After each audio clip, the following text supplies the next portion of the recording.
What's up guys, my name is Ace, and I know a lot of you guys have been waiting for this one. Welcome to the accuracy drill for Black Ops 3.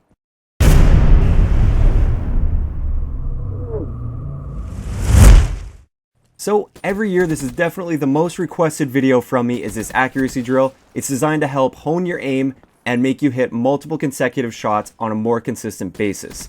Now this year, we're going to be doing something a little bit different because I always just focus on that one aspect of aim, and that is hitting multiple consecutive shots once you've already hit your first shot.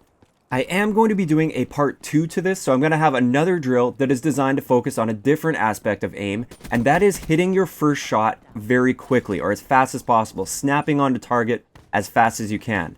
This drill should be coming the next week or so. I will put an annotation link on the screen right here once it is uploaded. But today, we're going to be focusing on hitting multiple consecutive shots without missing.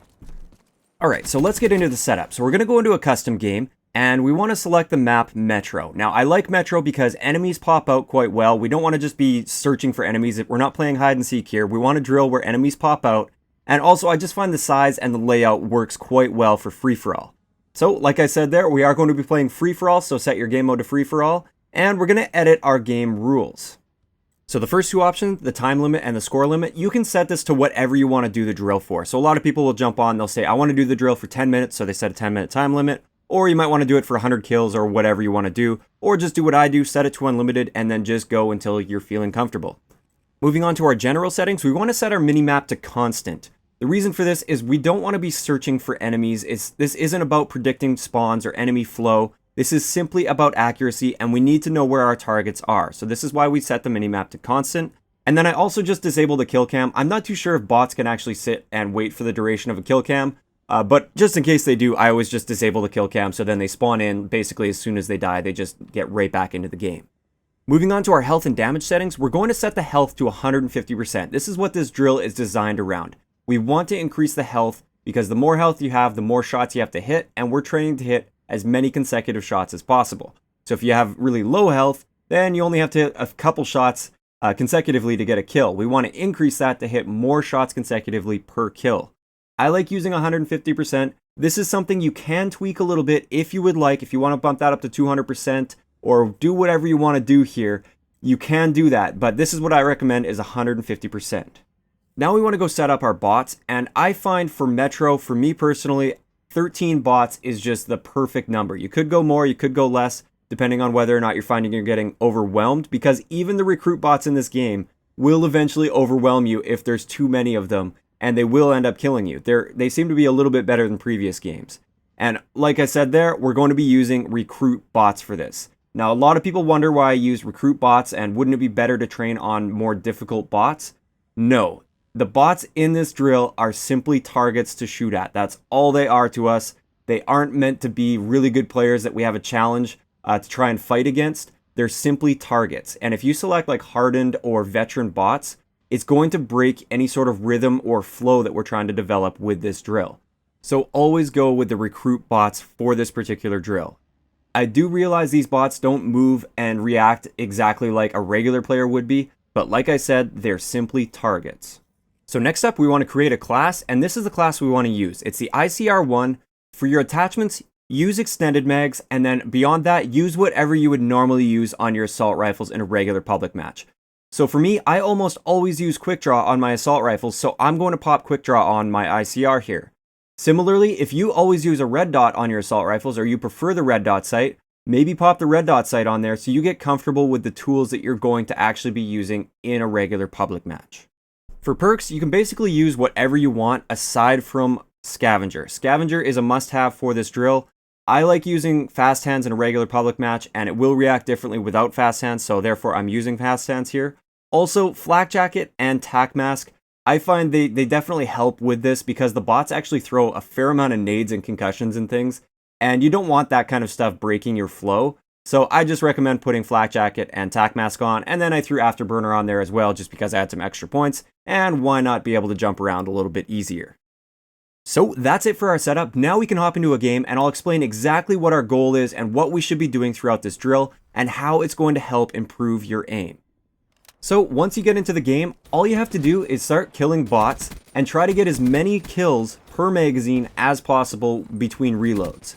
So with extended mags, we have 42 rounds. The ICR with 150% health, it's going to kill in 6 to 7 shots in the ranges that will be challenging. So therefore, technically, you could get 7 kills per magazine, but that's kind of unrealistic to expect. So more realistically, we should be aiming for about 5 kills per magazine, and if you can hit 6 kills in a magazine, you're doing absolutely great. The entire idea behind this drill is to develop a rhythm and a flow. This is basically any drill you look at in any sport. It's about repetition and developing a rhythm and just repeating it over and over and over again till it becomes muscle memory and it just happens automatically. The same thing goes for Call of Duty. If you're getting 5 or 6 kills per magazine with the ICR with this drill, and you're able to do that on a very consistent basis, it's going to become muscle memory for you.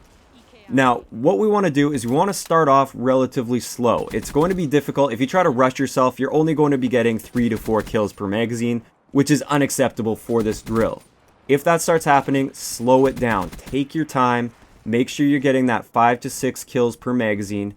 And then once you start becoming more and more comfortable with that, ramp up the pace just a little bit at a time. You'll notice you'll be able to go a little bit faster without sacrificing your accuracy. And this is the rhythm we want to really get into. Once you get into that rhythm, this is where the drill really starts working its magic on you and everything starts to become muscle memory. The big key with this drill though is never sacrifice accuracy for speed with this drill. As soon as you start to see your accuracy slip, slow it down. Don't let speed take over accuracy in this drill because you'll start developing really bad aiming habits. So the drill is as simple as that. Just keep doing this as often as you possibly can, especially if you're really struggling with accuracy. Do this as often as you possibly can and you will improve your accuracy over time. Now I want to talk about just a few things that people are often confused about with my drill, or they wonder why I'm doing something, why I'm not doing a particular thing with the drill, and I wanted to just clear all this kind of stuff up for you guys. So the first thing that I see a lot of is why don't you disable your aim assist for this drill, and then when you go into a public match, re-enable it, and you'll suddenly have godlike aim. I've heard of a lot of people doing this themselves, and if it works for you, then great. Maybe you want to try that out with my drill. Disable your aim assist while you're doing the drill, and then re-enable it once you go back into a public match, and you might notice an increase in your accuracy, or it might get better for you. The reason I personally don't do this is I feel you should be practicing with the same tools that you're playing with. And aim assist is something that you do have to kind of get used to, and it's something you can learn to take advantage of while doing this drill. And when you're taking advantage of it in the drill, you can transfer that knowledge over to the actual public matches. So really, this is personal preference for some people. Like I said, it will work. For others, it will not. Personally, I don't like ever disabling my aim assist because I find it gives you a totally different feel than what you would get in a regular public match. The second biggest concern I've had on my accuracy drills in the past is why are you using the lowest recoil or highest accuracy gun for the drill? Why aren't you using something that has more recoil? The big answer to this is we're working on the fundamentals with this drill. And when you're working on the fundamentals, you want to have as much in your control as possible. When you're using a high recoil gun, if you miss a bunch of shots, you can just kind of write that off as bad recoil. When you're missing with the ICR, you're missing because you personally are missing, and that's on you. There's more accountability, I find, when you're using guns with low recoil and you begin to miss. So those are the two biggest complaints or concerns I see with my drills in the past. If you have any other questions about why I do a certain thing one way or why I'm not doing something, please let me know in the comment section below. I'd be happy to clear that up for you, or maybe you have some great idea that I didn't really think of and you actually have a really valid point, and I'd like to read that in the comment section below. I'll do my best to respond to questions like this, but keep in mind this is going to be one of my higher viewed videos that's going to have probably quite a few comments by the end of the year.